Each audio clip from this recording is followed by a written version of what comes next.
about 2 weeks ago, a video game conference called E3 happened, and I have to admit I haven't followed the E3s in the past. I mean, when there's big news, I'll always find it, but I'd like to actually attend E3 one day. Anyway, Nintendo announced a complete remake of GoldenEye, the James Bond video game you may remember from 1997 when it won the Game of the Year award for Nintendo 64. If you haven't played GoldenEye for Nintendo 64, you have been living under a rock because it is and remains one of the strongest shooters that there is, and not only shooters, it is so inspiring. The GoldenEye 64 is such an inspiring game. Playing it, everything from the the game music is strong, and it doesn't have to be because the shoot 'em up is so smooth. But the level music, which you heard as well for the opening of this video, which I hope you liked, it was composed by Graham Norgate, and I don't know. I don't know.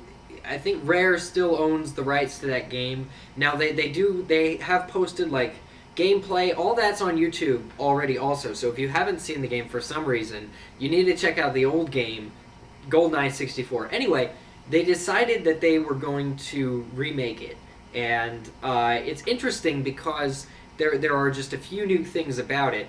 First of all, Rare is the production company, the development company that developed the one for Nintendo 64, and they still have apparently the rights to a lot of that game. So I guess after reading up on it, first of all, I saw the trailer, which is also on YouTube, and hopefully I can link to it in annotations. YouTube now has changed so much since I used it. When I started this weblog last week, I didn't realize exactly how much YouTube has changed, but it has. And basically, I'm gonna do an annotation to it, or maybe a video response to the trailer, because so that you can find it easily, because it's the best trailer for a Wii game that I'm just so excited for it. So that it comes out in November. It's going to be a remake, a reimagining in a way, and it's a little different, but some of the levels that they've shown have been very reminiscent, of the original Nintendo 64 version. So going forward, I just want to talk about some things that come to mind about this upcoming game for the Nintendo Wii. It is exclusively for the Nintendo Wii, which is awesome. I love that when games... Because a lot of games, I don't know, I've been wanting to play GTA 4 for about 2.5 years, and I only have a Wii, and it's not out for Wii. Obviously, the graphics, the system couldn't handle it, whatever.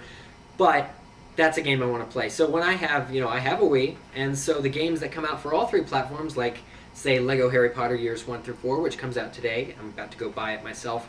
That game's cool. Or the games that come out exclusively for Wii, like Super Mario Galaxy 2. Played it, beat it in 32 hours. Awesome game. Great, strong sequel. I'm very happy to have a Nintendo Wii at moments like this.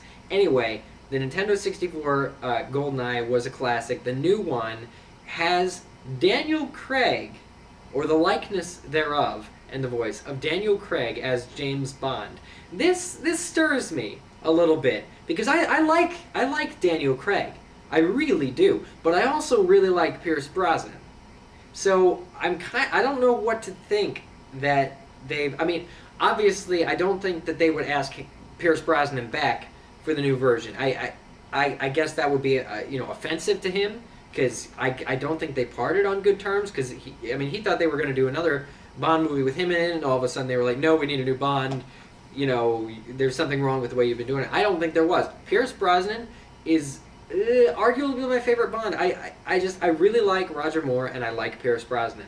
But I heard a rumor, but this was back when Nintendo 64, the version had come out. So I would say around 98 or 99, I had the 64. It took me a while to get it, because I had a PlayStation. And then I got a 64, and I heard there was a rumor that early on in that game there was going to be a feature that was going to let you play as all the Bonds, or at least the main ones. So there was going to be a character Bond selection mode where you could actually go through the game as Roger Moore or Sean Connery, and as an alternative to Pierce Brosnan.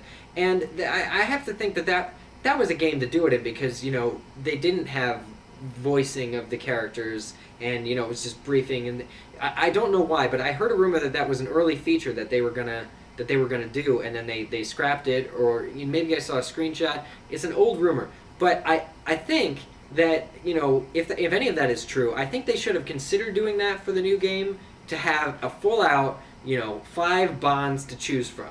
Because the one thing that they are advertising in this game is that there's eight characters from the movie series that you can play in multiplayer mode, which they had a ton of that in Nintendo 64, old characters, classic characters. So them advertising new 8 characters in the Wii version isn't exactly that exciting. What I wanted to see was play as all the different Bonds, because they've gone so far so as to put Daniel Craig, who didn't join the Bond series until 8 years after GoldenEye the movie. They're putting him in this reimagined GoldenEye setting, so it'll be fine. Like I said, I like Daniel Craig. I don't have a problem with him, but I think they should have possibly done a play as any Bond, because this is already going to be the most epic Bond game ever if done properly.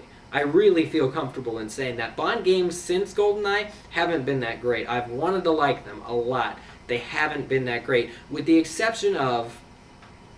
See, Agent Under Fire was okay. Replay value, not as much. The multiplayer's okay. That's James Bond, Agent Under Fire. I had that for PlayStation 2. Then they did a James Bond, Everything or Nothing, which, as an alternative to the next Pierce Brosnan movie, they had a Pierce Brosnan game where it was just like this one. It's the likeness and the voice of James Bond going through a fictionalized video game storyline. And Willem Dafoe played the Russian villain in that game, James Bond Everything or Nothing. I had it for PlayStation 2. And a really interesting game, not a Bond movie, but a Bond game that plays just like a movie, and it has a great soundtrack. That's actually, I have to say, it rivals GoldenEye as far as Bond games go. But since then, nothing's been as cool, I don't think.